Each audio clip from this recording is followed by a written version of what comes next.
on. And as we heard just a couple weeks ago, this wicked king Jehoiakim is now ruling. And verses 2 through 4 really give us a full-colored view of the state of God's people at this time, the southern kingdom of Judah. So as we look and we see the condition of God's people here, let it prompt us.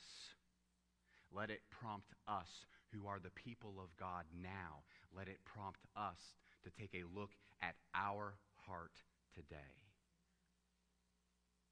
I wonder when the last time was, and I say this to all of us, when we lamented and cried out over the sin that we see when we look in the mirror. I wonder when the last time was that we lamented over the sin that we see in our own heart. Or are we just content to let it sit there? I wonder if our disgust for the sin that we see so blatantly in the world around us, I wonder if our disgust for that matches the level of disgust that we have for the sin in ourselves. I wonder if before we begin to point out the speck in our brother's eye, if we even cry out for God to show us the beam that is in our own.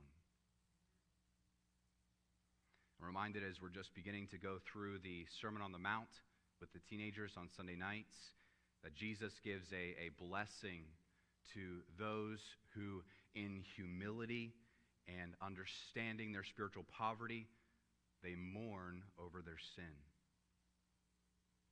And the blessing is really that you are in a place to see that Jesus is all that you need. He is the real blessing. He conquers sin. Listen, it's only when we mourn over our sin that we will then pant after the cool river of God's righteousness, just as the deer does for the water brook.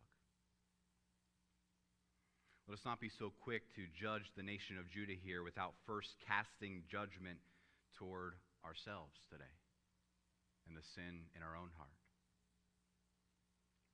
Habakkuk makes this plea of lament over the sins of Judah. And in our text today, we're going to see God's reply to Habakkuk's plea. And so we're just going to read 2 verses here this morning and just look at these 2 verses. But we're going to see God's reply to Habakkuk's plea, okay? Look there in the text. Look at verses 5 and 6. We're going to just focus in and meditate today on God's reply to what Habakkuk has just cried out. It says here in Habakkuk 1, verse 5, this is God speaking now in response, and he says, "Behold ye among the heathen, and regard, and wonder marvelously.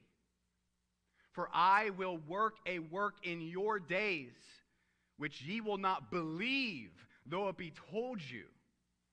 For lo, I raise up the Chaldeans, that bitter and hasty nation," that's God's description of them, "that bitter and hasty nation, which shall march through the breadth of the land," that's Judah, "to possess the dwelling places that are not theirs."